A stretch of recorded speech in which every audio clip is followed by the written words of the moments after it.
So when he heard that Lazarus was ill, he stayed 2 days longer in the place he was. What a strange way to respond to the death of someone you love. Can you imagine doing this now? You find out that your mom, your dad, your a very close best friend, or someone whom is obvious that you love, getting news of their illness, not just a cough, not just some light sickness, but we knew that this was a serious illness, that they were sending him this report. He was deathly ill. And he heard this and says, I'll stay here 2 more days. Imagine that. I bring this point up today for our thought because what can seem good may not be godly. You know, if I was here, or many of us were here and talking to Yeshua, or someone just spiritual, how they would have been discipled or corrected, how they would have been challenged and said, how can we? We're supposed to be representing God. We're supposed to be compassionate. And furthermore, you have the power to heal, not just to resurrect, but to heal and to help this individual. Yet we stay 2 days and increase the chance of him dying. That is flat out not wise. I've heard these words many times when someone wants to respond in a way that doesn't go with convention. That's not wise. But it doesn't matter how it looks in the eyes of the world, as long as you're connected with God and you understand his plan. Man, so many times it can look like this is not a good idea. But if you're following God, you don't have to worry about that. One thing I appreciate about the ministry of Yeshua is he spent a lot of time in prayer. There's another passage in Mark 1:35 where everyone's looking for him to heal, but he goes to another city, even though there's people there who still haven't been healed, because he says we need to go here also. See, he was moved by what was godly, not just what was a good idea. I'm convinced that Satan gets earnest-hearted, sincere-hearted believers so occupied with doing the things that are good ideas that they never actually get to the godly things. They never actually get to the things that God says, what did I tell you to do? But this is good, and wear you out to the point where you're not able to do that which God called you to. So let's look back a little bit to get some more of the context. In verse 3 it says, so the sisters sent to him saying, Lord, he whom you love is ill. But when Jesus heard it, he said, this illness does not lead to death. And knowing this story, because we read it already, it's like, are you lying? This guy died. But what looks one way to us doesn't look the same to him. Because we learn later he tried to tell them that he's sleeping. He's not dead. He's only sleeping. Why? Because what looks like death was sleep to him. Don't put a period where he puts a comma. He says this is not the end. And I know there's some times in our life, it could be a time like now when there seems like there's a period.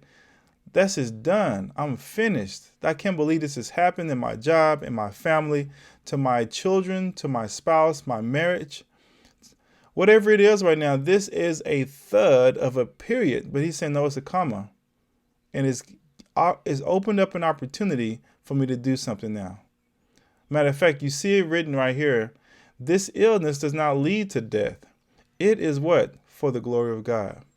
Why? Because God can be glorified the best in the darkest places. Light shines the brightest in the darkest places, so that the Son of God may be glorified through it. He was looking for an opportunity to glorify himself. Look, you might be in the middle of something right now that's very tough. You didn't ask for it. You wanted patience. You wanted prosperity. You wanted to glorify him. But he says, this is what I'm using to do that.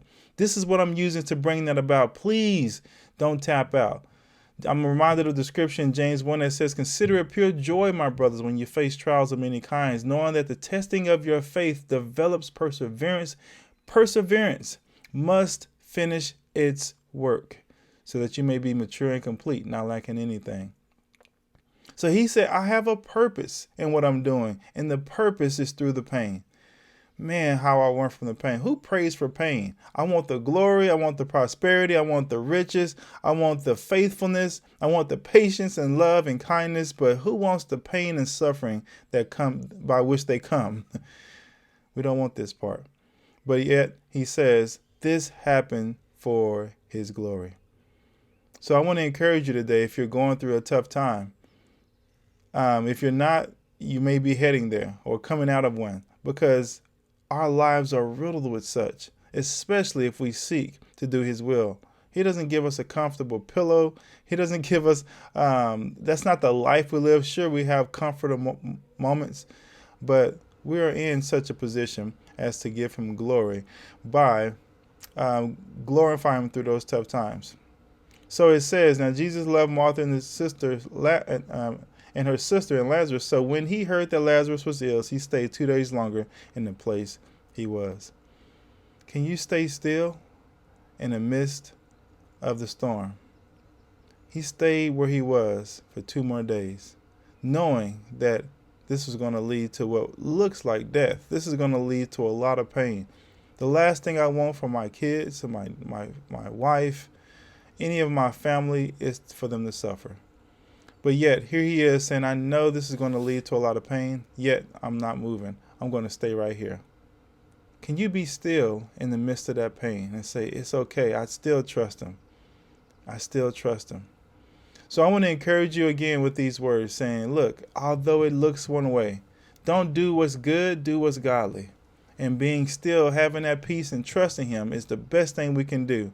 He created that dark moment. He created these tough times often. I'm not saying every time, but it's always an opportunity for his glory to shine through and our light to shine bright. So today, as you meditate on his words, look for those opportunities to let your light shine. No, they're not going to be pretty. There's going to be someone saying something mean. There's going to be someone who's giving you a hard time, a tough situation with a loved one or a job or at school. It's going to be something difficult, but please smile through it, knowing that now he shall be glorified. May Yahweh bless you and keep you. And thank you for tuning in.